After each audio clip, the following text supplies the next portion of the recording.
Hello दोस्तों, नमस्कार। आप सभी का बहुत बहुत स्वागत है हमारे यूट्यूब चैनल कैरियर परिवार में। मैं मुकेश कुमार आप सबका बहुत बहुत स्वागत करता हूं। तो जल्दी से आप सभी लोग आ जाइए मेरे प्यारे दोस्तों और शुरू किया जाए आज की क्लास बिहार शिक्षक बहाली। जी हाँ, बिहार शिक्षक बहाली का टेस्ट नंबर आपका ये होने वाला है 30, जहाँ पर हम लोग देखेंगे अभी सामान्य ज्ञान और सामान्य विज्ञान के महत्वपूर्ण सवाल। ठीक है, तो फटाफट सभी लोग आ जाइए। ये आपका एनसीईआरटी बेस्ड होगा और एससीईआरटी बेस्ड होने वाला है, तो फटाफट सभी लोग आ जाइए। ये आपका 1 से लेकर के 12 क्लास तक सभी के लिए इम्पॉर्टेंट है और ख़ास करके 1 to 5 के लिए सबसे ज़्यादा इम्पॉर्टेंट है आपका। ठीक है, क्योंकि 1 to 5 में सामान्य ज्ञान और सामान्य विज्ञान की सबसे ज़्यादा सवाल पूछे जाएंगे। तो चलिए दोस्तों, सभी लोग आ जाइए, शुरू किया जाए आज की क्लास। 3 बजे आपके डेली क्लास होती है। आज होगा टेस्ट नंबर आपका 30, जहाँ पर हम लोग देखेंगे 50 महत्वपूर्ण प्रश्न और उससे संबंधित, है ना, उससे संबंधित आपको 200 से 300 सवाल आप लोग को और भी मैं एक्स्ट्रा बताने वाला हूँ। तो फटाफट सभी लोग आ जाइए, शुरू करते हैं आज की क्लास। और अगर आपको इसका PDF नोट्स चाहिए तो आप हमें इस नंबर पे कांटेक्ट कर सकते हैं। ये हमारा व्हाट्सएप नंबर है जहां आपको सारे PDF प्राप्त हो जाएंगे। 3 बजे आपकी डेली क्लास चलती है। टेस्ट नंबर ये आपका है 30 नंबर, है ना। टेस्ट नंबर ये आपका 30 नंबर है। महत्वपूर्ण 50 सवाल है और इससे संबंधित दोस्तों आपका 200 से 300 सवाल और हम आप लोग को बताऊंगा, जो आपके एग्ज़ाम के व्यू से बहुत ही इंपॉर्टेंट होगा और एग्ज़ाम में आपको बार बार पूछा जाता है। तो सभी लोग आ जाइए, शुरू करते हैं दोस्तों आपकी क्लास। ये नंबर है हमारा व्हाट्सएप नंबर 78 57 82 43 10। अभी इसमें जुड़ने का मात्र चार्ज है 499, जहां आपको जितने भी टेस्ट हो गए हैं। और 9 बजे रात्र में दोस्तों आपका एनसीईआरटी सीरीज चल रहा है ना, एनसीईआरटी, जहां आपको 6 to 10 आपको सभी सब्जेक्ट की वहाँ पर ऑब्जेक्टिव क्वेश्चन करवाया जा रहा है ना, चैप्टर वाइज आप लोगों को करवाया जा रहा है ऑब्जेक्टिव। यहाँ पर ज्योग्राफी का आपका हो गया है, हिस्ट्री हमारा चल रहा है और हिस्ट्री भी क्लास 6 हो गया है, 7 हो गया है और 8 भी आपका चैप्टर 5 तक हो गया है आपका। ठीक है, तो ये हमारा फ़ोन पे, गूगल पे, पेटीएम नंबर भी यही है 7857824310, जहां आप हमारे यहाँ जुड़ करके तैयारी कर सकते हैं दोस्तों। तो इसी नंबर पे 499 का आपको पे करके व्हाट्सएप कर देना है ना। जो भी पे करेंगे, है ना, अपने नंबर से या किसी भी के और से भी नंबर से कर सकते हैं पेमेंट, कोई दिक्कत नहीं है। लेकिन पेमेंट करने के बाद अपने नंबर से जो भी आपका व्हाट्सएप होगा उससे हमें स्क्रीनशॉट जरूर भेज दीजिएगा, ताकि मैं आपको जोड़ सकूं और आपको सारे PDF नोट्स आपको भेज सकूं। ठीक है, और फिर डेली वाइज आपको ग्रुप में मिलता रहेगा, है ना। आपको कोई मंथली चार्ज नहीं है, सिर्फ एक बार आपको 499 का इसमें चार्ज लगेगा। उसके बाद आपको दोस्तों एग्ज़ाम तक आपको ये PDF मिलता रहेगा, अलग से कोई भी आपको पेमेंट करने की आवश्यकता नहीं है।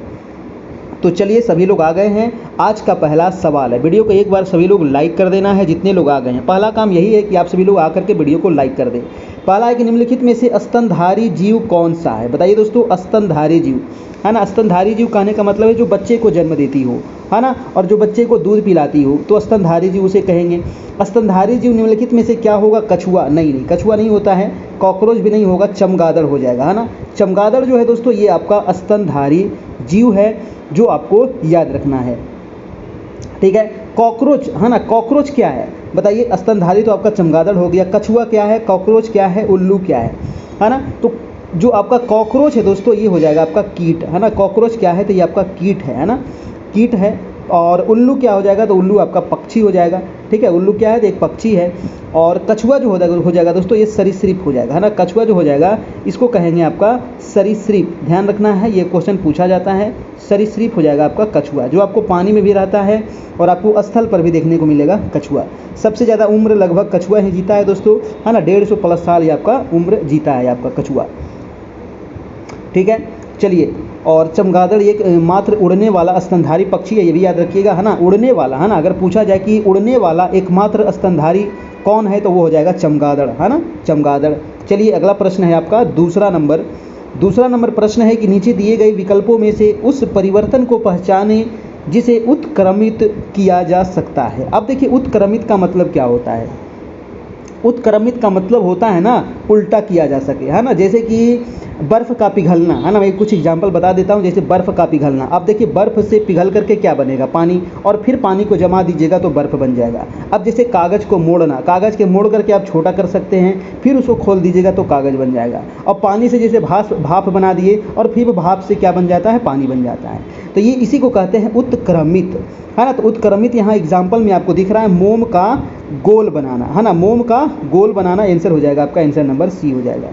ठीक है, मोम का गोल नहीं, घोल बनाना, है ना। मोम का घोल बनाना, ठीक है। मोम से हम घोल बना दिए और घोल से फिर हम मोम को बना सकते हैं। ठीक है, चलिए तो दूसरा प्रश्न हम चलते हैं दोस्तों। दूसरा है आपका प्रश्न नंबर 3 नंबर, है ना। अगला सवाल है आपका 3 नंबर की, आपकी मित्र कमज़ोर दांत और हड्डियों के कारण अस्वस्थ रहते हैं ना। आपका जो मित्र है वो दांत और हड्डी की वजह से क्या है, अस्वस्थ है ना। उसका दांत टूट रहा है, झड़ रहा है, हड्डी कमज़ोर है ना। तो उसको कौन सा विकल्प सर्वोत्तम, नहीं उसको क्या खाना चाहिए, है ना। अगर हड्डी कमज़ोर है तो मजबूत कैसे होगा, दांत कमज़ोर है तो मजबूत कैसे होगा, आपको क्या खाना चाहिए, है ना। बहुत सारे लोगों का ऐसा होगा। तो आपको तो ऑप्शन देख करके आपको फटाफट जवाब देना है। तो इसके लिए आपको दूध तो खाना ही पड़ेगा। दूध के अलावे सब्जी है, सब्जी के अलावे पालक है और फल है ना। ये बहुत इंपॉर्टेंट है, आपका ऑप्शन नंबर आपका सी हो जाएगा। दूध में देखो सभी आपका प्रोटीन पाया जाता है ना, जितने विटामिन है आपका दूध में। लेकिन दूध में दोस्तों विटामिन सी नहीं पाया जाता, याद रखिएगा, विटामिन सी दूध में नहीं पाया जाता है। बाकी सारे विटामिन दूध में पाए जाते हैं, है ना। तो विटामिन सी इसमें नहीं पाए जाते हैं। ठीक है, दूध में और क्या होता है, प्रोटीन होता है, कैल्शियम होता है, विटामिन होता है, सारे चीज़ होते हैं आपके। ठीक है, चलिए तो आंसर हो जाएगा आपका, आंसर नंबर दोस्तों सी नंबर हो जाएगा, है ना। अंडा, अंडा खाना बहुत ज़रूरी है। अंडा का जो पीला वाला भाग होता है ना अंदर में, वो उसमें क्या पाया जाता है, तो अंदर का जो पीला वाला भाग होता है उसमें विटामिन ए होता है ना। उसमें विटामिन ए होता है, विटामिन डी होता है, विटामिन B12 भी होता है उसमें। ठीक है, उसमें विटामिन B12 भी होता है, ये आपको पूछा जाता है, याद रखिएगा, है ना। दाल आप खाते हैं, है ना। दाल तो सभी लोग खाते हैं, है ना। तो दाल जो आप खाते हैं तो दाल में क्या पाया जाता है, दाल में दोस्तों फाइबर बहुत ज़्यादा होता है। ठीक है, विटामिन बी होता है आपका, मैग्नीशियम होता है ना, पोटेशियम होता है, जिंक होता है। ये दाल में सारे चीज़ विटामिन होते हैं, आपके ध्यान रखना है। चलते हैं अगला प्रश्न है आपका 4 नंबर प्रश्न। 4 नंबर सवाल कह रहा है कि निम्नलिखित में से ओजोन परत को नष्ट करता है ना। ओजोन परत को नष्ट करता कौन है। ओजोन परत, है ना। ओजोन परत आपको कहाँ पर मिलेगा, तो ओजोन परत आपको मिलेगा दोस्तों समताप मंडल में, है ना। कहाँ पर मिलेगा, समताप मंडल में। बहुत इंपॉर्टेंट है ओजोन परत। मॉन्ट्रियल प्रोटोकॉल हुआ था आपका 1987 में, है ना। मॉन्ट्रियल प्रोटोकॉल कब हुआ था, 1987 में हुआ था आपका मॉन्ट्रियल प्रोटोकॉल। ठीक है, 1987 में हुआ था मॉन्ट्रियल प्रोटोकॉल, जो किससे संबंधित था, तो ओजोन परत से ही आपका संबंधित था ना। ओजोन परत के संरक्षण से संबंधित था मॉन्ट्रियल प्रोटोकॉल आपका। तो ओजोन जो है दोस्तों, ये क्लोरीन जो होता है ना, ये ओजोन परत को नष्ट करता है आपका। तो आंसर हो जाएगा आपका, आंसर नंबर डी, है ना। तो ओजोन परत को नष्ट कौन करता है, तो क्लोरीन हो जाएगा। राइट आंसर डी नंबर आपका हो जाएगा। ओजोन परत आपको जो मिलेगा वो आपको 15 से लेकर के 35 किलोमीटर आपको ऊंचाई पर मिलेगा आपको, है ना। 15 से लेकर के 35 किलोमीटर की ऊंचाई पर आपको देखने को मिलेगा क्या, तो ओजोन परत आपको देखने को मिलेगा।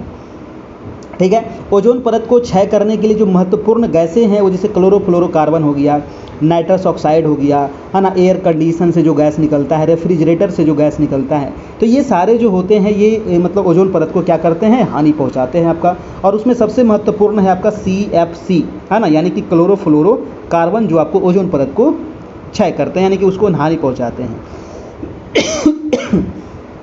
ठीक है, चलिए ओजोन छिद्र सबसे पहले कब देखा गया था, ये क्वेश्चन पूछा जाता है कि आपका ओजोन छिद्र जो देखा गया था वो 1984 ईस्वी में सबसे पहले देखा गया था। और ये जोसेफ फॉरमैन, बी गार्डनर तथा जे सेंकलिन द्वारा किया गया था, देखा गया था। ये ध्यान रखना आपको। मॉन्ट्रियल प्रोटोकॉल के बारे में आपको बता दिया गया, 1987 ईस्वी में हुआ था मॉन्ट्रियल प्रोटोकॉल, जो कनाडा के मॉन्ट्रियल में आपका हुआ था, ध्यान रखना है, जो ओजोन परत से संबंधित है आपका। नेक्स्ट प्रश्न है आपका 5 नंबर, कड़वा स्वाद वाला भोजन, है ना। अब प्रश्न है कि कड़वा स्वाद वाला जो भोजन होगा उस प्रकृति में कैसा होगा। देखिए खाने में कैसा लग रहा है, कड़वा लग रहा है।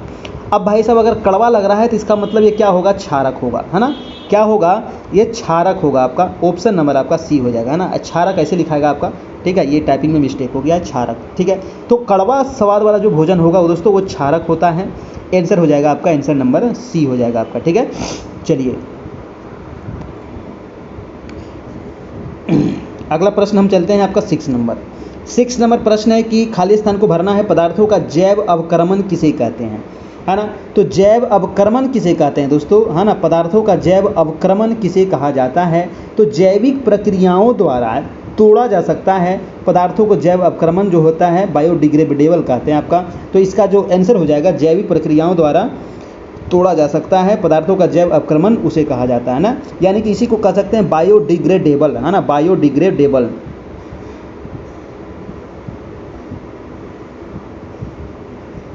ठीक है, बायोडिग्रेडेबल भी इसको कहते हैं आपका। चलिए अगला प्रश्न है आपका प्रश्न नंबर 7 नंबर की, हरे शैवाल हरे रंग के होते हैं, बताइए हरे शैवाल जो होते हैं ये हरे रंग के होते हैं, क्यों होते हैं, तो हरे शैवाल हरे रंग के होते हैं क्योंकि इसमें क्या होता है, क्लोरोफिल होता है आपका। क्या होता है जी, क्लोरोफिल होता है, इसी वजह से क्या होता है ये हरा होता है। ठीक है, याद रखिएगा क्लोरोफिल होता है। शैवाल जो होते हैं ये स्वपोषी होते हैं और यह अपना भोजन जो है वो हरे क्लोरोफिल रंजक की सहायता से तैयार करते हैं, याद रखना है। शैवाल के और भी कई रंग होते हैं, जैसे लाल है, नीला है, पीला है, ये भी आपका शैवाल होते हैं, है ना, ध्यान रखिएगा। अगला प्रश्न है दोस्तों आपका, और शैवाल का देखिए और भी उपयोग होता है अंतरिक्ष यान में, है ना, अंतरिक्ष यान में क्लोरेला नामक जो शैवाल है इससे ऑक्सीजन प्राप्त किया जाता है, ध्यान रखना है। अगला प्रश्न है आपका 8 नंबर, कह रहा है कि हम जिन चीज़ों का उपयोग करते हैं वह इस धरती पर संसाधनों से प्राप्त किए जा सकते हैं। देखिए हम जितने भी चीज़ों का उपयोग करते हैं ना, हम जितने भी चीज़ों का उपयोग करते हैं वे इस धरती पर संसाधनों से प्राप्त किए जाते हैं, सिवाय किसके, तो सिवाय सूर्य से ऊर्जा के, है ना, सिवाय सूर्य से ऊर्जा के सारे चीज़ हम धरती पर ही प्राप्त करते हैं आपका। सिवाय सूर्य के ऊर्जा के अलावे सारे चीज़ हम कहाँ से प्राप्त करते हैं, तो धरती से प्राप्त करते हैं। तो आंसर हो जाएगा हमारा आंसर नंबर ए नंबर। देखिए सूर्य से जो ऊर्जा निकल रही लगातार, है ना, सूर्य से जो ऊर्जा निकल रही है दोस्तों, है ना, तो सूर्य की ऊर्जा का स्रोत क्या है ना, क्वेश्चन पूछा जाता है सूर्य की ऊर्जा का स्रोत क्या है, तो सूर्य की ऊर्जा का स्रोत जो है वो है नाभिकीय संलयन। क्या नाम है, नाभिकीय संलयन इसको कहते हैं, याद रखिएगा, है ना, कई बार एग्जाम में आपको पूछा गया है। नाभिकीय संलयन के वजह से ये जो सूर्य से लगातार ऊष्मा निकल रही है। सूर्य में क्या क्या पाया जाता है ना, तो सूर्य में दोस्तों सबसे ज़्यादा आपका हाइड्रोजन है 71%। 71% क्या है आपका सूर्य में, हाइड्रोजन है, ध्यान रखना है। 71% क्या है सूर्य में, हाइड्रोजन है। हीलियम कितना है जी, तो 26.5%, है ना, 26.5% क्या है आपका, हीलियम है आपका सूर्य में आपका। ठीक है, और 1.5% आपका कार्बन है, इसके अलावा नाइट्रोजन ऑक्सीजन भी है, थोड़ा थोड़ा नहीं के बराबर आपका है ना। चलिए एक क्वेश्चन पूछा जाता है कि सूर्य का जो प्रकाश है ना, सूर्य का जो प्रकाश है बताइएगा कि इसको पृथ्वी तक आने में कितना समय लगता है। तो सूर्य के प्रकाश को पृथ्वी पर आने में दोस्तों 8 मिनट, है ना, 8 मिनट और कुछ सेकेंड लगते हैं, जैसे 16 सेकेंड, है ना, लगभग 16-19 सेकेंड ऐसी लगता है, 8 मिनट, है ना। आप 8 मिनट भी याद रखिएगा तो काम आपका चल जाएगा। ठीक है, तो 8 मिनट कम से कम आप याद रखिए, 19 सेकेंड 8 मिनट आपका। ठीक है, चलिए अगला प्रश्न है दोस्तों आपका 9 नंबर, कह रहा है कि एक चालक के सिरों पर बैटरी जोड़ने से वोल्ट मापी का पठन जो है वो 10 वोल्ट मिलता है। ठीक है, यदि चालक में 0.05 एम्पीयर धारा प्रवाहित होती है तो इसका प्रतिरोध क्या होगा, बताइए इसका प्रतिरोध क्या होगा, है ना। कह रहा है वोल्ट मीटर पाठन में कितना हमें मिल रहा है, तो 10 वोल्ट मिलता है आपका। ठीक है, हाँ, एक चालक जिसमें सिरों पर बैटरी जोड़ने से वोल्ट मापी का पठन कितना होता है, तो 10 वोल्ट होता है। ठीक है, यानी वोल्ट कितना है 10 वोल्ट, और एम्पियर कितना आ रहा है, तो 0.05 एम्पियर। तो R बराबर होता है दोस्तों, है ना, R बराबर होता है V/I, यानी कि 10/0.05 हो जाएगा। इसको काट दीजिएगा, है ना, इसको काट दीजिएगा तो आ जाएगा आपका 200 ओम, है ना, 200 ओम आ जाएगा, यानी कि कितना प्रतिरोध होगा आपका 200 आना, है ना। आंसर हो जाएगा आपका आंसर नंबर 200। ऑप्शन में देख लीजिए 200 कहाँ है, ऑप्शन नंबर आपका बी हो जाएगा आपका। ठीक है, ऑप्शन नंबर आपका बी हो जाएगा। चलते हैं अगला प्रश्न है आपका, प्रश्न नंबर आपका 10 नंबर है। 10 नंबर सवाल है कि पौधे में प्रकाश संश्लेषण प्रकाश ऊर्जा को किस ऊर्जा में परिवर्तित करते हैं। बहुत अच्छा प्रश्न है। पौधे में जो प्रकाश संश्लेषण हो रहा है ये प्रकाश ऊर्जा को दोस्तों किस ऊर्जा में परिवर्तित करता है, बताइएगा। तो पौधे में जो प्रकाश संश्लेषण है ये प्रकाश ऊर्जा को रासायनिक ऊर्जा में परिवर्तित करेगा दोस्तों, किसमें, रासायनिक ऊर्जा में, है ना, ध्यान रखिएगा। और क्लोरोफिल के कारण पत्तियों का रंग कैसा होता है, तो हरा होता है, ये भी क्वेश्चन पूछा जाता है ना। चलिए भाई साहब अगला प्रश्न चलते हैं आपका 11 नंबर प्रश्न। कह रहा है कि शिशु, है ना, जो बच्चे होते हैं तो शिशुओं में जन्म के समय निम्नलिखित में से कौन सी हड्डी नहीं होती है। देखिए बच्चे जब जन्म होते हैं ना तो बच्चों में हड्डियों की संख्या कितनी होती है, तो 300 हड्डी होती है बच्चों में, है ना। जब बच्चा जन्म लेता है तो नवजात शिशु जो होता है बच्चा, उसमें लगभग 300 से ज़्यादा ही होता है ना। 300 मान के चलिए कि 300 हड्डी उसमें होता है। जैसे जैसे वो व्यस्क हो जाता है ना, युवा अवस्था में आ जाता है, तो उसकी हड्डियों की संख्या कितनी हो जाती है? 206। जैसे कि आपकी हड्डी की संख्या कितनी है? तो 206 है, ध्यान रखिएगा, है ना। तो इसका आंसर क्या हो जाएगा? कौन सी हड्डी नहीं होती है बच्चों में? तो 11 का आंसर हो जाएगा दोस्तों, है ना। शिशु के जन्म के समय आपका जानुका हड्डी नहीं होता है, आपका आंसर नंबर ए हो जाएगा, जानुका हड्डी। ठीक है, ध्यान रखिएगा। एक क्वेश्चन पूछा जाता है हड्डी से आपका कि सबसे मजबूत हड्डी, है ना, मानव शरीर की सबसे मजबूत हड्डी कौन सी होती है? तो जबड़े की हड्डी। याद रखिएगा, जबड़े की हड्डी जो होती है दोस्तों, ये सबसे मजबूत होती है पूरे शरीर में आपका, है ना, ध्यान रखना है। और दोस्तों समस्त अस्थियों में यानी कि हड्डियों में सबसे छोटी जो हड्डी होती है वो कान की हड्डी होती है, जिसको क्या कहते हैं? स्टेपीज, है ना। कान की हड्डी जो होती है वो सबसे छोटी हड्डी होती है। ये क्वेश्चन कई बार आ चुका है। और जो सबसे बड़ी होती है यानी लंबी होती है वो होती है जांघ की हड्डी, है ना। सबसे जो बड़ी होती है ना, सबसे बड़ी हड्डी कौन सी है? तो वो है दोस्तों आपका फीमर, जिसको कहते हैं फीमर, यानी कि जांघ की हड्डी, है ना। बहुत लंबा होता है, ये सबसे बड़ी हड्डी होती है। और अस्थियों को आपस में जोड़ने का कार्य कौन करता है? हड्डी से हड्डी, है ना, हड्डी से हड्डी को जोड़ने का कार्य कौन करेगा? तो हड्डी से हड्डी जोड़ने का कार्य करेगा दोस्तों लिगामेंट, है ना। ये क्वेश्चन कई बार पूछा गया है, लिगामेंट के द्वारा जोड़ने का कार्य होता है हड्डी से हड्डी आपका, है ना। अस्थियों में कौन सा प्रोटीन पाया जाता है दोस्तों? तो अस्थियों में यानी हड्डियों में ओसिन प्रोटीन पाया जाता है, ध्यान रखना है। कौन सा प्रोटीन? ओसिन प्रोटीन पाया जाता है हड्डियों में। अस्थियों के निर्माण जो होता है ये संयोजी ऊतक से होता है, ठीक है। अस्थियों में जल कितना होता है? तो इसमें पानी होता है 20 से लेकर के 22% तक इसमें पानी होता है जल हड्डी में, है ना। और सबसे मजबूत हड्डी आपको बता दिया गया, जबड़े की हड्डी आपका। नेक्स्ट प्रश्न है आपका 12 नंबर, कह रहा है कि निम्नलिखित में से कौन सा फूल रात में खिलता है? बताइए दोस्तों, रात में खिलता है ये फूल, है ना, दिन में आपको नहीं दिखेगा। तो वो फूल कौन सा है जो रात में खिलता है? तो आपका आंसर हो जाएगा एंजल्स ट्रम्पेट, है ना। एंजल्स जो ट्रम्पेट है ये फूल रात में खिलता है। देखिए, रात में फूलने वाला और भी बहुत सारा फूल है ना, जो रात में खिलता है, ठीक है। ये ऑप्शन में आपका ए दिया हुआ था, तो एंजल्स ट्रम्पेट हो जाएगा, जो आपको रात में खिलता है। रात में खिलने वाले और भी फूल है, जैसे इवनिंग प्रिमपोस है आपका, नाइट ब्लूम वाटर लिली जिसको कहते हैं ना, वाटर लिली, ये भी आपका रात में खिलता है आपका, ठीक है, water lilies. Moon light flower ये भी रात में खिलता है ना। नाइट ग्लैडियस ये भी रात में खिलता है, ध्यान रखिएगा। ब्रह्म कमल, है ना, ब्रह्म कमल ये भी रात में ही फूलता है, ध्यान रखिएगा, है ना, रात में भी ये भी खिलता है, ध्यान रखिएगा आपका, ठीक है। तो कुछ फल है जो आपका ये जो फूल है जो रात में ही खिलते हैं, दिन में नहीं खिलते हैं। नेक्स्ट प्रश्न है आपका 13 नंबर की, ध्वनि जो कि एक यांत्रिक तरंग है ना, ध्वनि कैसी तरंगी है? तो एक यांत्रिक तरंगे है, निम्नलिखित में से किस माध्यम से यात्रा नहीं कर सकती है? बहुत इंपॉर्टेंट सवाल है ना। यानी कि ध्वनि जो दोस्तों ये किस माध्यम से यात्रा नहीं कर सकती है? तो जो ध्वनि है दोस्तों वो निर्वात में नहीं चल सकता, है ना। ध्वनि जो है आपका ये निर्वात में नहीं यात्रा कर सकता है, तो आंसर हो जाएगा आपका, आंसर नंबर डी हो जाएगा, ध्वनि निर्वात में यात्रा नहीं कर सकती है, डी नंबर इसका सही आंसर हो जाएगा। ध्वनि की चाल अगर पूछा जाए कि सबसे अधिक किस में होता है ना, तो ध्वनि की चाल जो सबसे ज़्यादा होता है वो किस में होता है? तो सबसे ज़्यादा होता है ध्वनि की चाल दोस्तों किस में? बताइएगा जल्दी से, ठोस में, है ना। किस में होता है? ठोस में होता है सबसे ज़्यादा ध्वनि की चाल, और इसके बाद ठोस के बाद होता है आपका द्रव्य में, और द्रव्य के बाद होता है आपका गैस में, है ना। तो ये तीनों क्रम से याद रखिएगा, सबसे ज़्यादा ठोस में, उसके बाद द्रव्य में, उसके बाद गैस में होता है आपका, ठीक है।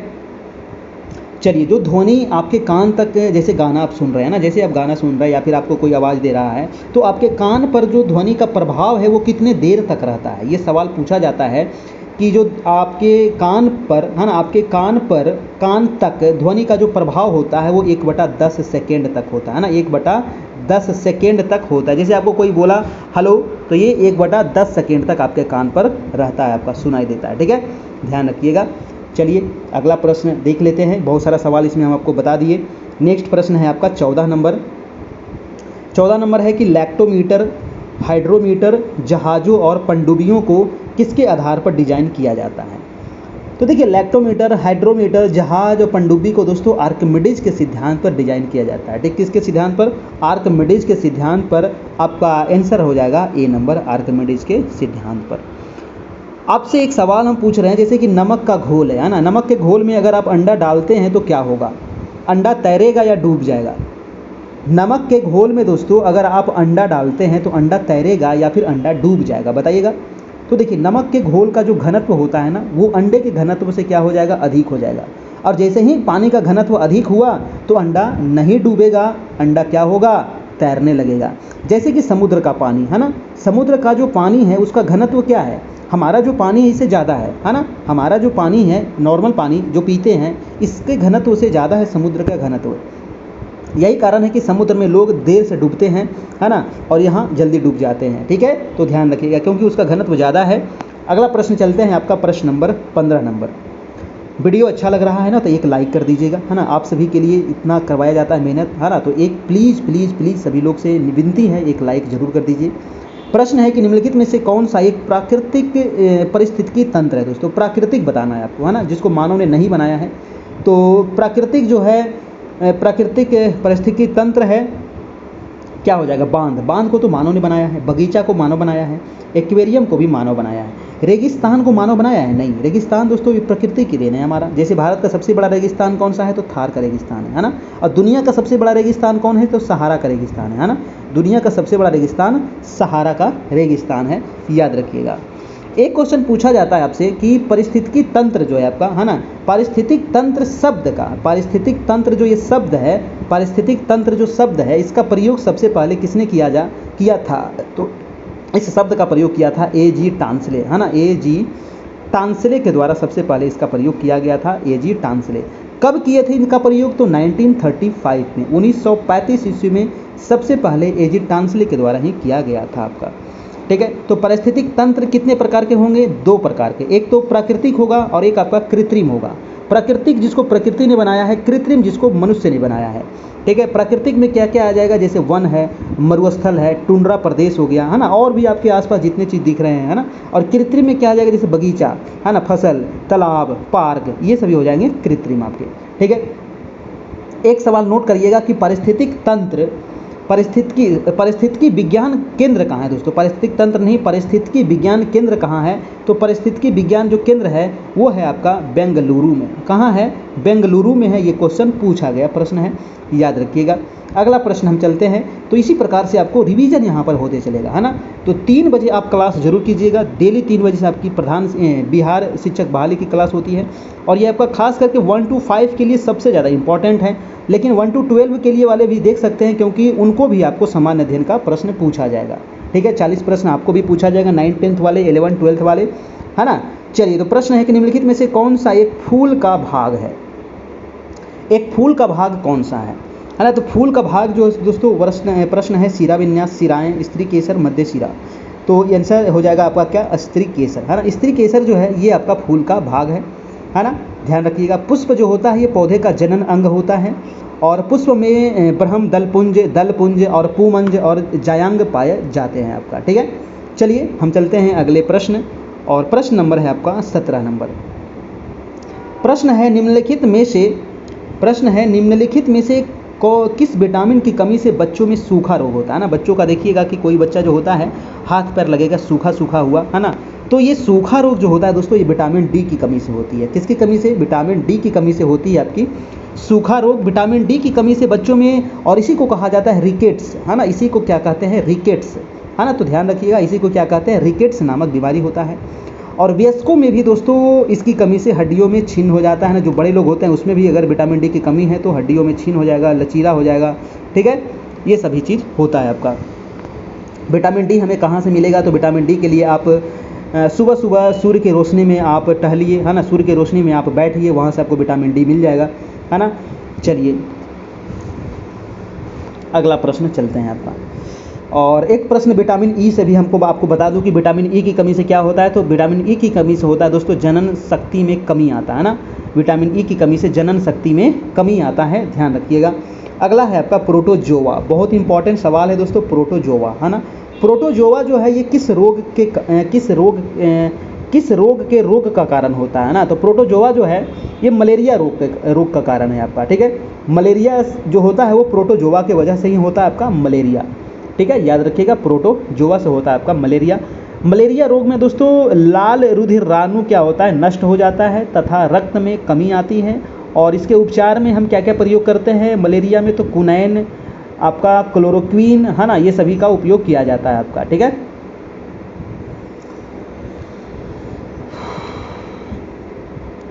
अगला प्रश्न है आपका 19 नंबर।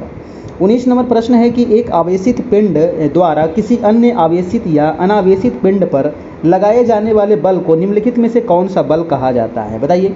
एक आवेशित पिंड द्वारा किसी अन्य आवेशित या अनावेशित पिंड पर लगाए जाने वाले बल को क्या कहा जाता है? तो इसको क्या कहते हैं भाई साहब? तो इसको कहा जाता है आपको स्थिर वैद्युत बल, है ना। स्थिर विद्युत बल इसको कहता है, स्थिर वैद्युत बल इसको कहा जाता है। ऑप्शन नंबर आपका सी हो जाएगा बिल्कुल सही जवाब। नेक्स्ट प्रश्न चलते हैं आपका 20 नंबर। यदि प्रकाश, प्रश्न है कि यदि प्रकाश एक दूसरे के सामने रखे गए दो दर्पणों से परिवर्तित हो तो कितने प्रतिबिंब बनेंगे? हाँ, बहुत अच्छा प्रश्न है ना। यदि प्रकाश जो है एक दूसरे के सामने दो दर्पण रखे हैं और इससे क्या हो, परावर्तित हो, है ना, तो इससे जो प्रतिबिंब बनेगा दोस्तों वो अनंत प्रतिबिंब बनेगा, है ना। कितना प्रतिबिंब बनेगा? अनंत प्रतिबिंब बनेगा, ध्यान रखिएगा। ऑप्शन नंबर आपका बी हो जाएगा। नेक्स्ट प्रश्न है आपका 21 नंबर की अधिवृक्क ग्रंथियों मानव शरीर के किस अंग में स्थित होता है ना। अधिवृक्क ग्रंथि बहुत बहुत इंपॉर्टेंट है, अधिवृक्क ग्रंथि, और इसके बारे में बहुत सारा सवाल मैं आप लोग को भी बताऊंगा। तो जो अधिवृक्क ग्रंथियाँ दोस्तों ये मानव शरीर के वृक्क अंग में पाया जाता है ना। किसमें? वृक्क में आपको पाया जाएगा। ऑप्शन नंबर आपका डी हो जाएगा बिल्कुल सही जवाब आपका, वृक्क में, है ना। चलिए, अधिवृक्क जो ग्रंथि है ना, अधिवृक्क जो ग्रंथि है इससे एक हार्मोन निकलता है जिसको कहा जाता है लड़ो या उड़ो।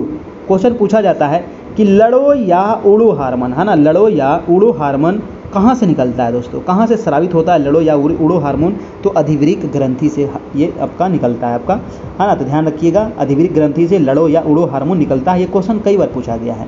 मनुष्य का जो हृदय है आपका, है ना, जो मनुष्य का हृदय है इसमें कितने कोष्ठ होते हैं? तो 4 कोष्ठ होते हैं। ये भी क्वेश्चन पूछा गया है ना। कितने कोष्ठ होते हैं? 4 कोष्ठ से बना होता है। और इसका भार कितना होता है दोस्तों मनुष्य के हृदय का? तो 300 ग्राम भार होता है मनुष्य के हृदय का आपका, ठीक है, याद रखिएगा। मनुष्य के हृदय का 300 ग्राम इसका भार होता है। नेक्स्ट प्रश्न है CHO अभिक्रियाशील मूलक को क्या कहते हैं? तो इसको क्या कहते हैं? अभिक्रियाशील मूलक को क्या कहेंगे? 22 का आंसर हो जाएगा आपका, आंसर नंबर बी हो जाएगा। एल्डिहाइड कहा जाता है इसको, है ना। ऑप्शन नंबर आपका बी हो जाएगा, एल्डिहाइड हो जाएगा। हम चलते हैं अगला सवाल आपका 23 नंबर। 23 नंबर प्रश्न है आपका कि अप्रसार मतलब मिर्गी से शरीर का कौन सा अंग प्रभावित होता है?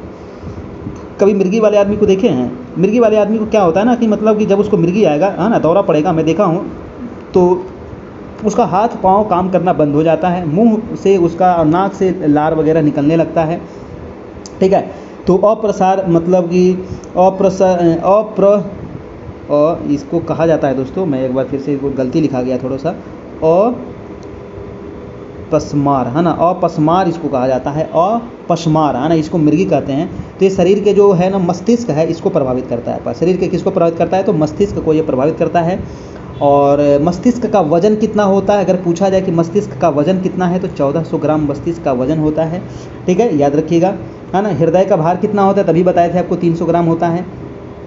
और मनुष्य के शरीर का सबसे व्यस्त अंग कौन सा है? तो मनुष्य के शरीर का सबसे व्यस्त अंग आपका हृदय ही है ना, ध्यान रखना है। और 1 मिनट में 72 बार धड़कता है, ये भी आपको पता होगा। चलिए, अगला प्रश्न है आपका 24 नंबर। 24 है कि वायुमंडलीय दाब को मापने के लिए निम्नलिखित में से किस वैज्ञानिक उपकरण का उपयोग किया जाता है? देखिए, वायुमंडलीय दाब को मापने के लिए दोस्तों बैरोमीटर का उपयोग आप करते हैं ना। किसका उपयोग करते हैं? बैरोमीटर का आप उपयोग करते हैं। बैरोमीटर की सहायता से मौसम संबंधी पूर्वानुमान भी लगाया जाता है, ये भी आप याद रखिएगा, है ना, बैरोमीटर से। आप जैसे जैसे पृथ्वी की सतह से, है ना, पृथ्वी पर आप बैठे हैं अभी, है ना, तो पृथ्वी की सतह से जैसे जैसे अगर आप ऊपर जाते हैं ना, जैसे जैसे आप ऊपर जाइएगा तो वायुमंडलीय दाब क्या होता है? तो वायुमंडलीय दाब कम होता है। जैसे जैसे आप ऊपर जाइएगा तो वायुमंडलीय दाब क्या हो जाएगा? कम होता चला जाएगा, जैसे जैसे आप ऊपर जाते जाइएगा, है ना। वायुमंडलीय दाब का ऐसा ही मात्रक क्या होता है? तो बार होता है। वायुमंडलीय दाब का ऐसा ही मात्रक बार होता है, ये आप ध्यान रखिएगा दोस्तों, है ना।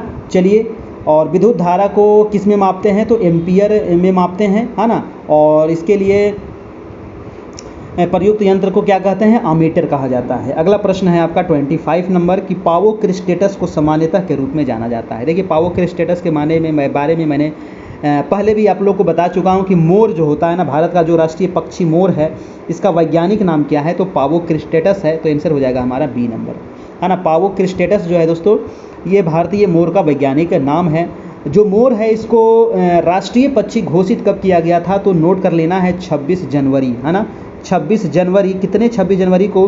तो 1963 ईस्वी को, 26 जनवरी 1963 को मोर को राष्ट्रीय पक्षी के रूप में घोषणा किया गया था। ठीक है, मोर भारत का तो राष्ट्रीय पक्षी है ही, भारत के अलावा किस देश का राष्ट्रीय पक्षी है?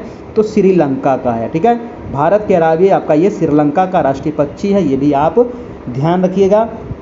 भारत का राष्ट्रीय फूल क्या है दोस्तों? पुष्प, है ना। भारत का राष्ट्रीय पुष्प अगर पूछा जाए तो पुष्प हो जाएगा कमल, है ना। पुष्प क्या है? कमल है राष्ट्रीय पुष्प। और पुष्प का वैज्ञानिक नाम क्या है? तो नेलम्बो न्यूसीफेरा, है ना, नेलम्बो न्यूसीफेरा। राष्ट्रीय पशु क्या है? तो राष्ट्रीय पशु हो जाएगा आपका बाघ, और बाघ का राष्ट्रीय नाम क्या है? तो पैंथेरा टाइग्रिस। ठीक है, और राष्ट्रीय आम क्या है? तो राष्ट्रीय फल क्या है? तो आम है। और आम का दोस्तों वैज्ञानिक नाम क्या है? तो मैनीगीफेरा इंडिका होता है ना। भारत का राष्ट्रीय फल है। और भारत का राष्ट्रीय वृक्ष क्या है? तो बरगद है ना, याद रखना है। ये सारे चीज़ आपको पूछा जाता है। राष्ट्रीय जलीय जीव क्या है? तो डॉल्फिन है ना, याद रखिएगा। राष्ट्रीय पक्षी क्या है ना? पक्षी तो आपको बता दिए मोर। बिहार का राष्ट्रीय पक्षी गौरैया, है ना। अगला प्रश्न है आपका प्रश्न नंबर 26 नंबर। कह रहा है निम्नलिखित में से क्या ठोस अपशिष्ट का जैव अपघटनीय रूप है? क्या ठोस अपशिष्ट का जैव अपघटनीय रूप है? बताइए। तो इसका आंसर क्या हो जाएगा आपका 26 का? तो कंपोस्ट जो है दोस्तों, है ना, कंपोस्ट जो है ये ठोस अपशिष्ट का जैव अपघटनीय रूप है, यानी कि आंसर हो जाएगा आपका ए नंबर, कंपोस्ट आपका। ठीक है, चलिए कंपोस्ट। अगला प्रश्न मैं चलता हूँ आपका 27 नंबर प्रश्न की निम्नलिखित में से कौन सी ध्वनि तरंग की एक विशेषता नहीं है? है ना, ध्वनि तरंग की एक विशेषता नहीं है। तो बताइए कौन सी ध्वनि तरंग की एक विशेषता नहीं है? तो आपका इसका आंसर क्या होगा? संपीड़न, है ना। जो संपीड़न है दोस्तों ये ध्वनि तरंग की विशेषता नहीं होती है, बल्कि आवृत्ति, आयाम और चाल इसकी विशेषता होती है ध्वनि तरंग की आपका। ठीक है, ध्वनि तरंगे एक कैसी तरंगे हैं? तो यांत्रिक तरंगे हैं, है ना, ये भी याद रखिएगा। ध्वनि किस में मापा जाता है? तो डेसिबल में मापा जाता है। अगर, है ना, विश्व स्वास्थ्य संगठन के द्वारा, यानी कि WTO के द्वारा, है ना, WTO के द्वारा 45 डेसिबल, है ना, ध्वनि का मात्रक क्या है? डेसिबल। और 45 डेसिबल तक की ध्वनि को दोस्तों मतलब कि अच्छा माना गया है, कर्ण प्रिय माना गया, यानी कि कान के लिए प्रिय माना गया। अगर 45 डेसिबल से अगर ऊपर की आवाज़ आप लगातार सुनते हैं तो आप बहरेपन का शिकार हो सकते हैं। ठीक है, तो याद रखिएगा 45 डेसिबल तक आपका सही रहेगा। अगला प्रश्न है आपका 28 नंबर। निम्नलिखित में से कौन सा पदार्थ ऊर्ध्वपातन की प्रक्रिया से गुजरता है? ना, ऊर्ध्वपातन देखिए आपका ऐसे नहीं दिखाएगा, टाइपिंग में बहुत ज़्यादा मिस्टेक हो जाता है ना, आप लोग थोड़ा सा ध्यान दीजिएगा, है ना। ऊर्ध्वपातन, ठीक है, ऊर्ध्वपातन की प्रक्रिया से गुजरता है, आप समझ सकते हैं ये ऊर्ध्वपातन है ना। तो निम्नलिखित में से कौन सा जो पदार्थ है वो ऊर्ध्वपातन की प्रक्रिया से गुजरता है? तो ऊर्ध्वपातन की प्रक्रिया से गुजरता है नाइट्रोजन है, और ऑप्शन आपका बी नंबर है, सुक्रोज या आयोडीन या कैल्शियम। तो आयोडीन जो है दोस्तों ये आपका ऊर्ध्वपातन की प्रक्रिया से गुजरता है आपका। ठीक है, क्या हो जाएगा? आयोडीन आपका। ठीक है, ऊर्ध्वपातन किसको कहिएगा? ऊर्ध्वपातन मतलब होता है कि किसी ठोस पदार्थ को गर्म करने पर वह बिना द्रवित हुए, है ना, सीधे वाष्प में बदल जाए। जैसे कि आप कपूर जलाते होंगे, पूजा करते होंगे, तो कपूर जलाते हैं तो क्या वो पानी बदलता है? नहीं, सीधे उसको जलाए, है ना, 2 मिनट, एक छोटा सा कपूर रहता है, 2 मिनट 3 मिनट में क्या होता है वो जल करके क्या होता है? हवा में उड़ जाता है ना। तो ऊर्ध्वपातन उसे ही कहते हैं, है ना, बिना वो द्रव में बदले हुए वो मतलब क्या बन जाए? वो गैस बन जाए आपका। ठीक है, वो हवा में उड़ जाए आपका, ये होता है आपका। जैसे कपूर हो गया, नेफ्थलीन हो गया, एथ्रेसीन हो गया, अमोनियम क्लोराइड हो गया, है ना, बेंजीन हो गया। ठीक है, तो ये सभी हो जाएगा आपका, बेंजोइक अम्ल। अगला प्रश्न है आपका 29 नंबर।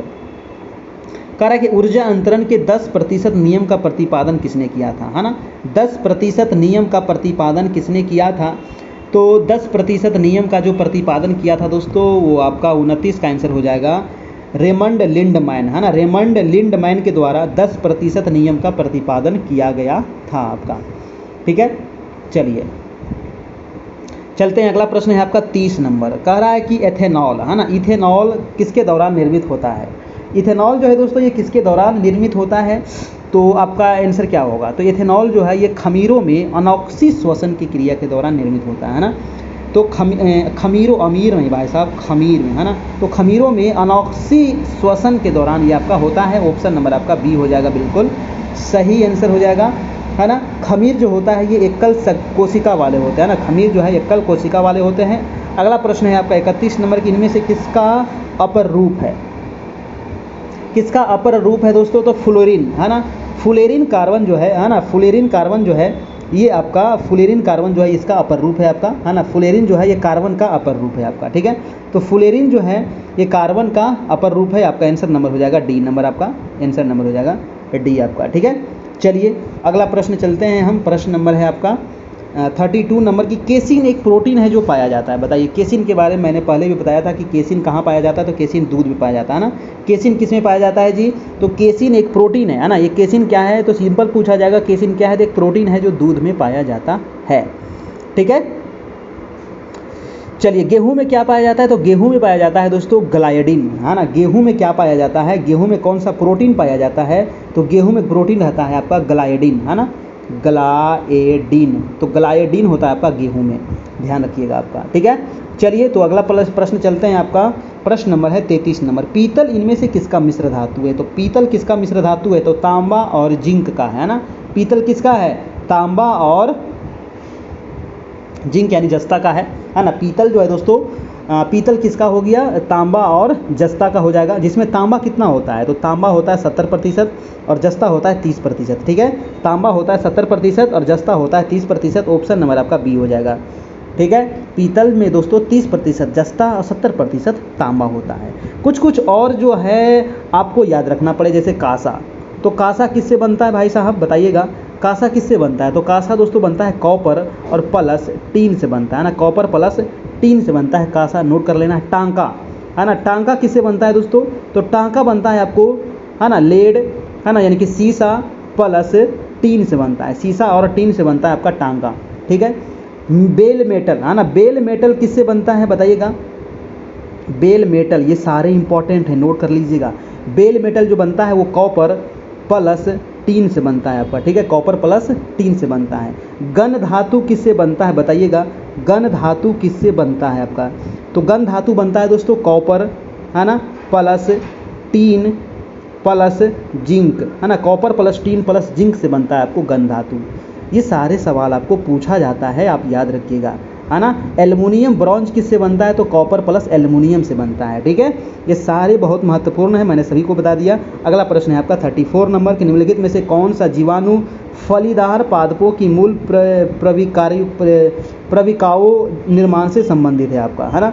फलीदार पादपों की मूल प्रविकाओं, तो राइजोबियम, है ना, आंसर हो जाएगा आपका राइजोबियम जो जीवाणु है ना। जो राइजोबियम जीवाणु है ये फलीदार पादपों की मूल प्रविकाओं का निर्माण से संबंधित है आपका, ठीक है। राइजोबियम जीवाणु ये आपको पाया जाता है दोस्तों, जैसे जो आपका जो दलहन होता है ना, उसके जो जड़ होता है, गांठ होता है, उसमें पाया जाता है। आपका आंसर नंबर आपका डी हो जाएगा। अगला प्रश्न है दोस्तों आपका 35 नंबर की। भेड़ की त्वचा की एक पतली परत के साथ ऊन निकालने की प्रक्रिया को क्या कहते हैं, तो भेड़ की त्वचा की पतली परत के साथ ऊन निकालने की प्रक्रिया को कर्तन कहा जाता है। क्या कहा जाता है इसको, तो कर्तन इसको कहते हैं, याद रखिएगा, है ना। क्या कहते हैं, कर्तन कहते हैं, ठीक है। और देखिए ऊन क्या क्या चीज़ से बनता है ना, तो जैसे भेड़ से, बकरी से, ऊन से, याक से, खरगोश से। अब जैसे क्वेश्चन एक पूछा जाता है पश्मीना, है ना, नाम सुने होंगे पश्मीना। तो पश्मीना ऊन जो निकाला जाता है दोस्तों, जो बनता है, ये किससे प्राप्त होता है, तो पश्मीना जो होता है बकरी से प्राप्त होता है। ये कई बार पूछा गया है ना, किससे प्राप्त होता है, तो बकरियों से प्राप्त होता है। अंगोरा ऊन, कई बार क्वेश्चन आया कि अंगोरा जो ऊन बनाया जाता है ये किससे बनता है, तो ये खरगोश के बाल से बनता है ना। तो ये दोनों याद रखना है, बहुत इंपॉर्टेंट है, पश्मीना और आपका अंगोरा। तो अंगोरा खरगोश, पश्मीना बकरी। अगला है आपका 36 नंबर सवाल। 36 है प्रश्न की, यदि वस्तु को अनंत और किसी अवतल लेंस के ऑप्टिकल सेंटर O के बीच रखा जाता है तो अपवर्तन के बाद प्रतिबिंब कैसा बनेगा, है ना। तो अपवर्तन के बाद प्रतिबिंब जो बनेगा वो कैसा बनेगा, 36 का आंसर क्या होगा बताइएगा सभी लोग कमेंट करके फटाफट। तो इसका आंसर हो जाएगा आपका बी नंबर, यानी कि छोटे आकार का बनेगा दोस्तों। कैसा बनेगा, छोटे आकार का, है ना। अवतल लेंस का जो क्षमता होता है ना, अवतल लेंस का जो क्षमता होता है वो कैसा होता है, तो अवतल लेंस की क्षमता ऋणात्मक होती है ना। और उत्तल लेंस की क्षमता कैसी होती है, तो उत्तल लेंस की जो क्षमता होती है वो धनात्मक होती है, याद रखिएगा ना। -D होता है, ये +D होता है ना। चलिए लेंस की मात्रा क्या है, तो डायोप्टर है, याद रखिएगा, है ना। अगला प्रश्न चलते हैं आपका। प्रश्न नंबर है 37 प्रश्न कह रहा है कि सार्वभौमिक सूचकों में से 4 से 5 का pH मान क्या इंगित करता है ना। 4 से 5 के बीच में अगर pH वैल्यू है तो क्या इंगित करता है, तो आपको मैंने कई बार बताया हूँ कि अगर 7 से कम पीएच वैल्यू है तो वो कैसा होगा, अम्लीय होगा, और 7 से ज़्यादा है तो वो क्या होगा, क्षारीय होगा, और अगर 7 है तो क्या होगा, उदासीन होगा। तो 7 से क्या है, 4 और 5 क्या है, कम है। तो 4 से 5 के अगर बीच में है दोस्तों तो वो कैसा होगा, तो 4 से 5 के बीच में कैसा होगा जी, दुर्बल अम्ल हो जाएगा। आपका ऑप्शन नंबर आपका बी हो जाएगा, बिल्कुल सही है ना, दुर्बल अम्ल हो जाएगा। अगला प्रश्न है दोस्तों, और पीएच के बारे में सबसे पहले किसने बताया था, तो सोरेनसेन ने, है ना, किसने बताया था, सोरेनसेन ने, याद रखिएगा पीएच के बारे में सोरेनसेन। अगला प्रश्न है कि गड़गड़ाहट की आवाज़ किसकी वजह से होती है ना, गड़गड़ाहट की आवाज़। अब देखे होंगे कि जब बरसात के समय में पानी पड़ता है तो बहुत ज़्यादा गड़गड़ की आवाज़ करती है ना, बादल गरजता है, तो आखिर ये क्यों होता है बताइएगा। तो आंसर हो जाएगा दोस्तों, ध्वनि के बादलों और भूमि जैसी कई परिवर्तक सतहों क्रमिक परावर्तन की वजह से ये आपका आवाज़ होता है आपका, ठीक है। यानी कि गड़गड़ाहट की जो आवाज़ है वो ध्वनि के बादलों और भूमि जैसी कई परावर्तक सतहों से क्रमिक परिवर्तन के कारण ये आवाज़ होता है आपका, ठीक है। याद रखिएगा, एक ही ध्वनि का बहुलित परावर्तन के कारण वो बार बार सुनाई देना अनुकरण कहलाता है, ध्यान रखिएगा, है ना। जैसे बादल के गर्जन का बार बार सुनाई देना, ये क्या है, तो अनुकरण कहलाता है इसको। अगला प्रश्न चलते हैं, आपका प्रश्न नंबर है 39 नंबर, कि आधुनिक मनुष्य का वैज्ञानिक नाम क्या है। बहुत इंपॉर्टेंट है। तो आधुनिक जो मनुष्य है ना, हम लोग क्या है, तो आधुनिक मनुष्य हैं। तो हमारा आपका वैज्ञानिक नाम का हो तो होमोसेपियंस है ना। क्या इसको कहते हैं, होमोसेपियंस कहते हैं भाई साहब। ऑप्शन नंबर क्या हो जाएगा, डी हो जाएगा, है ना। तो अपना नाम तो कम से कम पता रखिए, है ना। आपका वैज्ञानिक नाम तो समझ में आना चाहिए आपको। मनुष्य जाति में आप जन्म लिए हैं तो कम से कम इसका वैज्ञानिक नाम तो पता हो, ठीक है। चलिए जी, अगला प्रश्न चले। भोजन की ऊर्जा किस में मापा जाता है ना, जो आप भोजन करते हैं, है ना, जो आप भोजन करते हैं तो उसको किस में मापते हैं, कैलोरी में मापते हैं ना। कितना कैलोरी आपने गेन किया, कितना कैलोरी आपने लॉस किया, है ना। तो अंडा खाए तो कितना कैलोरी मिला, है ना। चिकन खाए तो कितना कैलोरी मिला, दूध पिए 1 लीटर तो कितना कैलोरी मिला, है ना। देखते होंगे आप कुछ चीज़ खरीदते होंगे, जैसे कि कुछ पैकेट वाला चीज़ खरीदे तो उसमें लिखा हुआ रहता है इसमें कितना एनर्जी है, कितना कैलोरी है, कितना क्या है, ठीक है। तो ये कैलोरी में मापा जाता है आपका। ऑप्शन नंबर आपका ए हो जाएगा, बिल्कुल सही जवाब आपका, ठीक है। चलिए, अगला प्रश्न है दोस्तों, गोल गुंबज किस सदी में बनाया गया था। चलिए, तो साइंस के सवाल यहाँ पर 40 महत्वपूर्ण हम लोग देख लिए। अब कुछ सवाल यहाँ पर हम लोग समान अध्ययन के भी देख लेते हैं और इसका भी हम यहाँ पर पूरा ऑपरेशन करेंगे अभी। तो गोल गुंबज भाई साहब आ गया, गोल गुंबज। चले जाइए कहाँ, तो बीजापुर, है ना। गोल गुंबज अगर घूमना है तो कहाँ जाना पड़ेगा, बीजापुर जाना पड़ेगा, है ना। गोल गुंबज बीजापुर आपका, ठीक है। तो गोल गुंबज का जो निर्माण हुआ था ये 17वीं शताब्दी में हुआ था, ठीक है। कब ये बना था, तो 17वीं शताब्दी में बना था। और इसका निर्माण कौन किया था ये हमको बता दीजिएगा। तो इस गुंबद का निर्माण फारसी वास्तुकार दोस्तों दाबुल के याकुत ने 1656 में किया था, है ना। 1656 में किया था दोस्तों। किसने किया था, तो फारसी वास्तुकार था दाबुल के याकुत ने आपका, ठीक है। गोल गुंबज कहाँ है, तो बीजापुर में है ये गोल गुंबज। और यहाँ का सुल्तान था मोहम्मद आदिल शाह का ये मकबरा है। तो गोल गुंबज दोस्तों ये किसका मकबरा है, मोहम्मद आदिल शाह का, है ना। सारे चीज़ आप यहाँ से नोट कर लीजिएगा। मोहम्मद आदिल शाह का क्या है, तो ये मकबरा है और ये कहाँ है, तो बीजापुर में है। चार मीनार कहाँ है जी, तो चार मीनार है दोस्तों हैदराबाद में, है ना। चार मीनार कहाँ है, हैदराबाद में। हैदराबाद कहाँ है, तो तेलंगाना में है। गोल गुंबज बीजापुर। बुलंद दरवाज़ा फतेहपुर सिकरी। फतेहपुर सिकरी में सबसे महत्वपूर्ण महल पंचमहल। फतेहपुर सिकरी कहाँ है, उत्तर प्रदेश। फतेहपुर सिकरी क्यों बनाया गया, गुजरात विजय के उपलक्ष्य में। किसने बनाया, अकबर ने। लाल दरवाज़ा कहाँ है, दिल्ली में। लाल किला कहाँ है, दिल्ली में, है ना। ये सारे सवाल आपको याद रखना पड़ेगा। चलते हैं, अगला प्रश्न है 42 नंबर।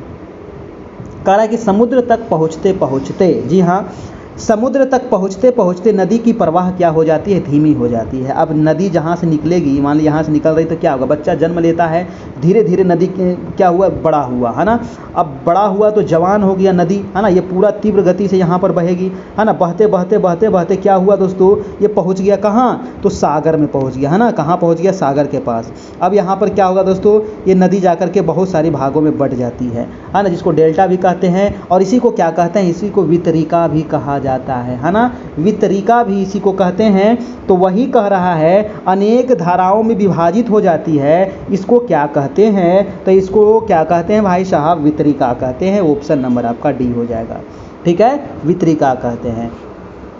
यानी कि वितरिका जो है ये नदियों का वृद्धावस्था सूचित करता है। कोसी नदी का वितरिका सबसे प्रसिद्ध है दोस्तों, है ना।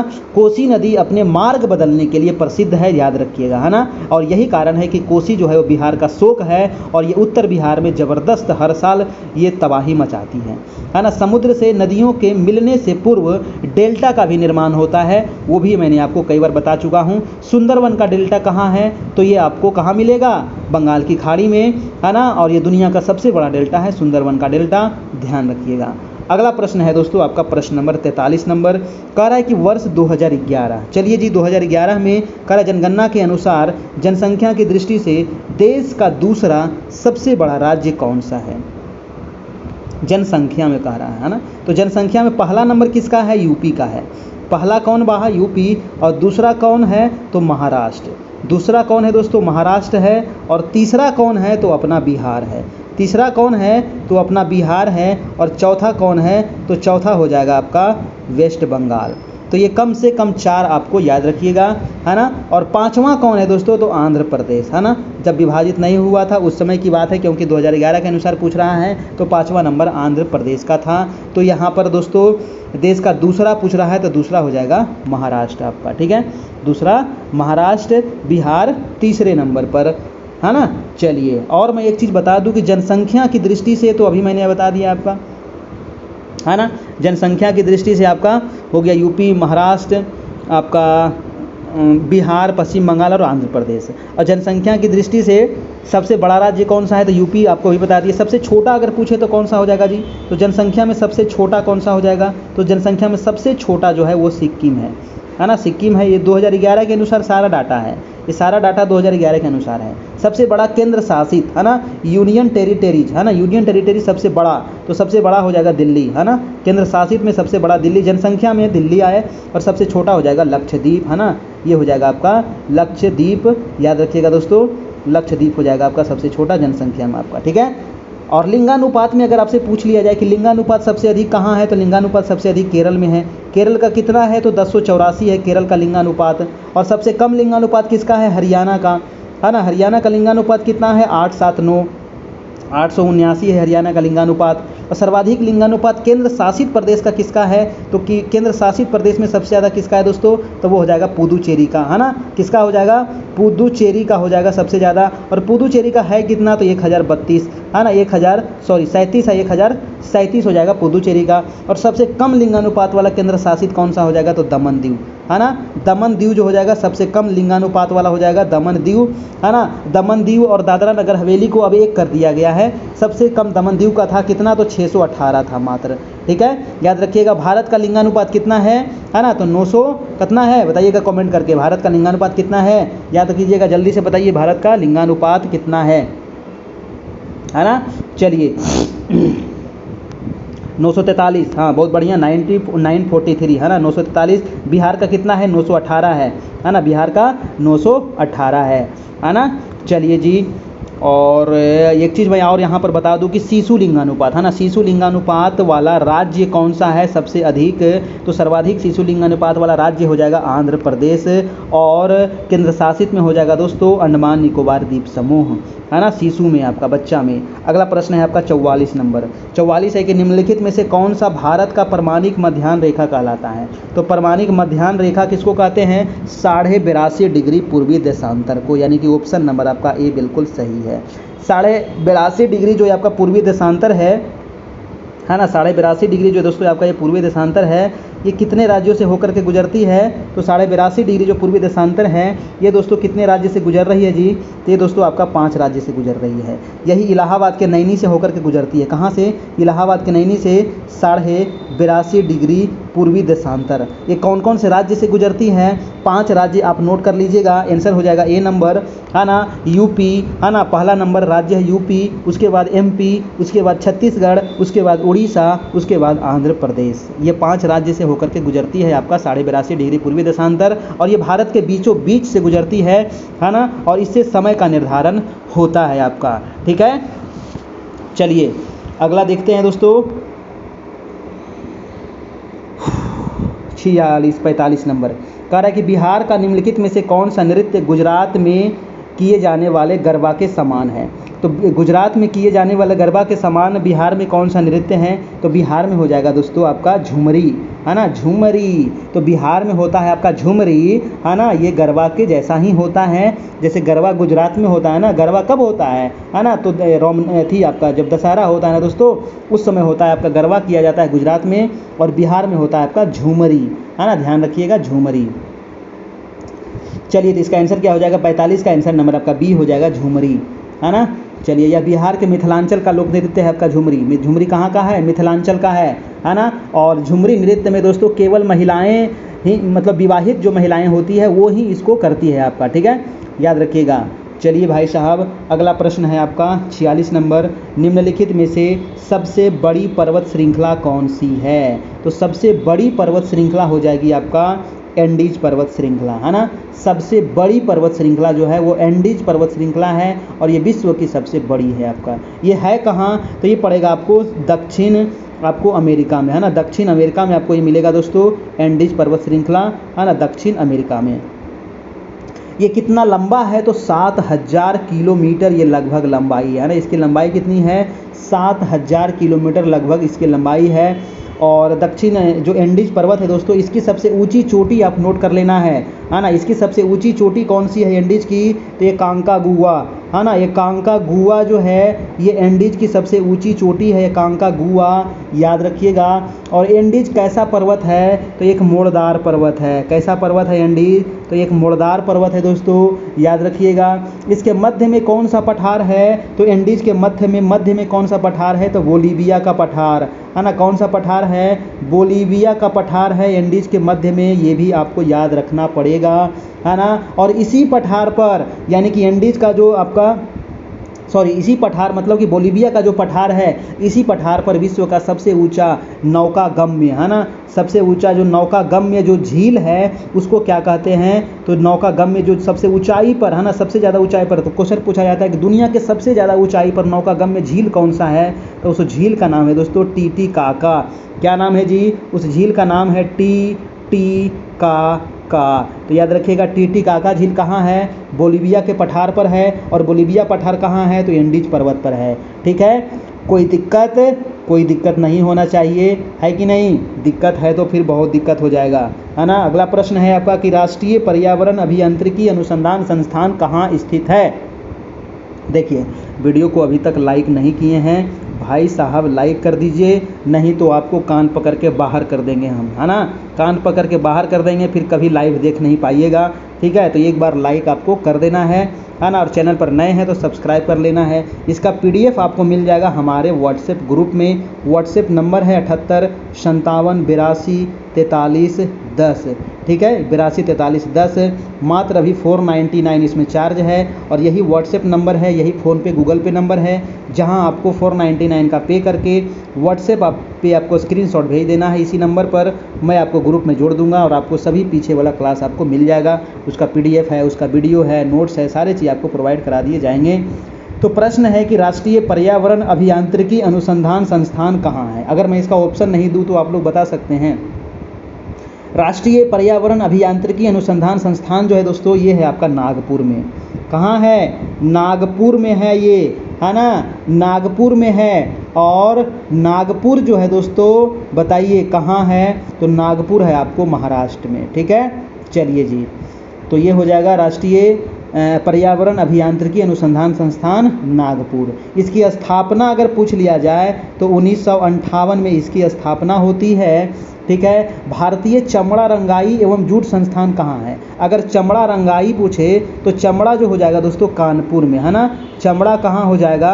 कानपुर में है, याद रखिएगा। CSIR की स्थापना कब होती है? CSIR की स्थापना कब होती है? 1942 में होती है CSIR की स्थापना। राष्ट्रीय ग्रामीण विकास संस्थान कहाँ है? तो राष्ट्रीय ग्रामीण विकास संस्थान है दोस्तों आपका हैदराबाद में है, ये आप याद रखना है। और राष्ट्रीय विश्व विज्ञान संस्थान कहाँ है? तो लखनऊ में है, याद रखना है। अगला है आपका 49 नंबर प्रश्न कि भारत में गरीबी रेखा का आगमन करने के लिए किस विधि का प्रयोग किया जाता है? बताइए। भारत में गरीबी रेखा को मापने के लिए हम लोग खर्च या उपयोग विधि का प्रयोग करते हैं, है ना।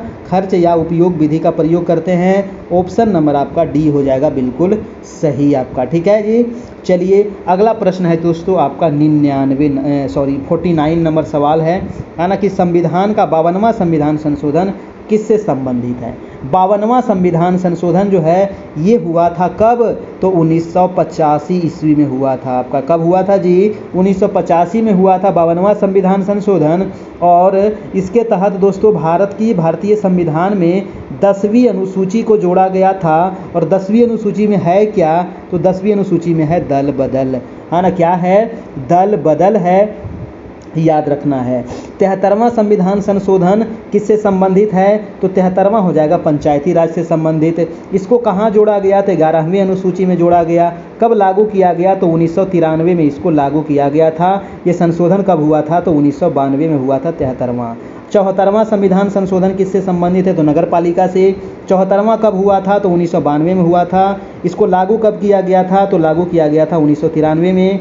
एक सवाल पूछा जाता है दोस्तों, एक सवाल पूछा जाएगा, याद रखिएगा, है ना, कि जो आपका 73वां संविधान संशोधन पंचायती राज से है, इसमें कितने विषय हैं? कमेंट करके बताइए कि पंचायती राज में कितने विषय हैं। तो 28 विषय हैं, याद रखना है ना।